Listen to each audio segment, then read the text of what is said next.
In 2007, 15-year-old Carly Ryan had a boyfriend. An internet boyfriend that she had never met.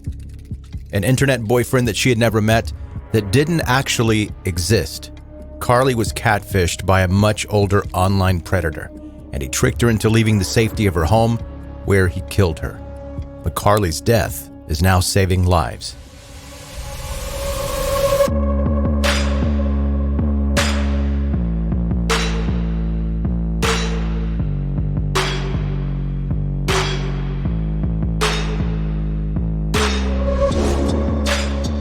Welcome to 10-Minute Murder, brief and bingeable true crime. I'm Joe, the host, and thank you for joining today. And I know you're excited, at least I hope you're excited about the podcast today. Like your mom gave you $20 to go nuts at the Scholastic Book Fair.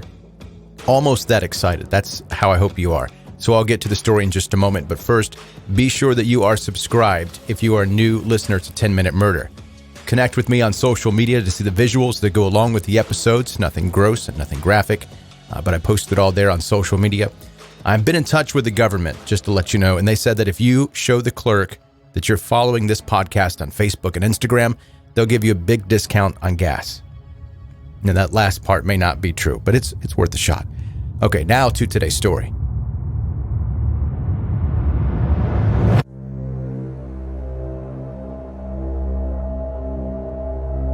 In January 2007, 15-year-old Carly Ryan was expecting a very special guest to arrive at her birthday party in Melbourne, Australia. It was the father of her boyfriend, Brandon Kane, who was a 19-year-old musician from Texas who had recently moved to the country with his family. Carly was beyond excited. At this point, she and Brandon had been an official couple for months, but there was just one thing that made them maybe a little bit different than most young couples. Carly and Brandon had never actually met in person. They'd met through websites like MySpace, back when that was a thing, and another site called vampirefreaks.com. I don't know, I never heard of that, but they also talked there. They'd been talking for months before eventually becoming an official boyfriend and girlfriend. Carly's mother, Sonia, was keeping an eye on her daughter's online activity. She would check in every now and again and just take a quick look at their conversations, especially because Carly had told her that she thought she was in love with Brandon. Now look, we've all been 15 before, so we know how fickle these relationships can be. One moment you're in love and declare that nothing can separate the two of you. Then at lunch you eat a Crunchwrap Supreme and it doesn't quite sit right on your stomach. It puts you in an irritable mood, and now you're questioning everything. They don't really care about me. Why am I wasting my life with someone that doesn't understand me? So, pretty typical early teen love, but you don't understand it at the time.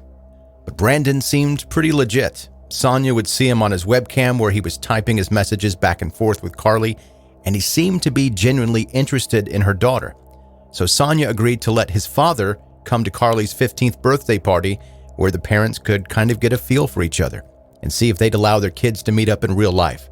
And that sounds weird to me, but I get it, I guess. Sonia was trying to look out for Carly with her, quote, boyfriend, just to make sure that she was safe with him.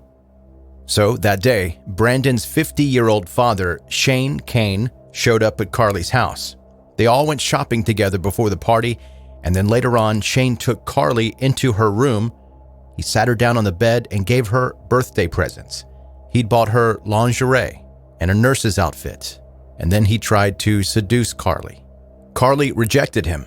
After all, she was in love with Brandon, not Shane, but Shane got embarrassed and angry. He started lashing out and acting erratically. And when Sonia saw his behavior, she kicked him out immediately. It took Carly a little while to tell her mother exactly what happened inside her bedroom, but when Carly told her that Shane had been touching her inappropriately, Sonia contacted Shane. She emailed him telling him that he was no longer welcome in their home and to leave her daughter alone. Shane responded by calling her all sorts of terrible things and threatening her. Sonia told him that everything he was saying amounted to defamation and that she would be contacting a lawyer, and then she cut communications. She also cut Carly's internet access to make sure that Shane could not get into contact with her again. But Carly was a teenager in love, and she and Brandon found a way to reach out to each other again. Just over a month after her 15th birthday, Carly told her mother that she was going to spend the night at a friend's house for a sleepover. She kissed her mother goodbye, told her that she loved her, and went on her way. But when she didn't come back the next morning, Sonia immediately contacted the police, who went out searching for her. But by that point, it was already too late. Carly was found floating face down in the sea at a nearby beach, and all attempts to resuscitate her failed. She had a total of 19 injuries to her body, almost half of those to her head. Carly had been beaten, strangled, suffocated, and drowned. It only took the police 11 days to make an arrest in the case. They charged a man named Gary Newman for Carly's murder. But hey, what about Shane Kane? It's the same guy, just a different name. When the police busted into his home to arrest him, he was actually at that moment online talking to another girl, a 14-year-old girl, and using his alias Brandon Kane. They found a notebook in his house with over 200 aliases written down, along with profile information and passwords that he was using to talk to underage girls, not just in Australia, but all over the world. And about that webcam footage that he'd used with Carly, it was actually a video loop of someone else that he would use to trick girls into thinking that that person that they were talking to was him. In court, he tried to make a plea deal with the prosecution for manslaughter, but the prosecution didn't bite. They had all of his online activity, plus they had surveillance footage of Carly with two men from that night, one of which would be identified as Gary's adopted son, who was also still a minor at the time, and would eventually be cleared of any charges, even though he had been a direct witness to Carly's murder. Gary Newman was sentenced to life in prison with the possibility of parole after 29 years. But this case would go on to make Australian history. It was actually the first recorded incident in Australia of a predator using the internet to get access to underage children, and it was a case that changed Australian law. Carly's mother, Sonia, worked tirelessly to get a law passed that allowed the police to arrest adults using online platforms to get children before they've actually acted on their intentions. All the police needed to find was evidence of catfishing a minor and to prove that these online predators have solid plans to meet with these children in real life, and they can move in and arrest these perpetrators before any crime has been committed. The law has already no doubt saved lives since then, but Sonia didn't stop there. She created the Carly Ryan Foundation that works to protect children online and provide both them and families with better awareness of the dangers of online chat rooms and social media. Sonia argues that our children are at more risk now than ever before, and that the concept of stranger danger is not something that applies to being just outside the house anymore. With access to internet and devices like smartphones, online predators have a way to get to children even inside their own bedrooms. And the Carly Ryan Foundation has made it its mission to combat that. They've created an app called Thread, which allows parents to have better control over their children's internet access, and they also run seminars and talks to help educate families on how to use the internet safely. Her work has gone on to earn her several awards, one just as recently as 2021, and in an interview with Australia Women's Weekly, Sonia said that she just wishes that she could travel between worlds to tell Carly about the legacy that her life has created.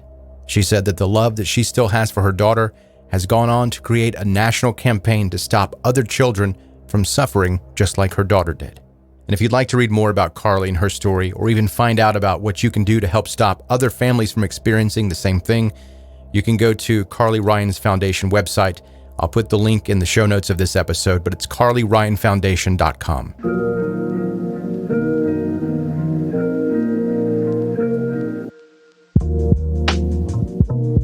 That's today's 10-minute murder for today. Brief and bingeable true crime. And a portion of that was the actual story, and the last part of it, simply information to give to you, which to me, being a parent, is invaluable. All the information I can gather up about things to help protect my child, I know I want to hear about it, and I just assume that you would too. So that's why that is included there. Thanks for checking out the show today. If you are new, like I mentioned at the beginning, be sure that before you go, you hit subscribe wherever you're listening, and that helps you find the show easier. It gives you access to all of the past episodes. There are over 200 of them that you can listen to. Also connect with 10 Minute Murder on social media, Facebook, Instagram, and Twitter. Links for that are in the show notes of this episode, or just as easily, you can type 10 Minute Murder into the search bar in any of those places and it'll pop right up. And lastly, if you know anyone, friends, family, coworker, anybody like that you think that they could be into brief true crime stories like the one you heard today, please be sure to let them know about 10 Minute Murder. Thanks for listening. Be safe and make good choices.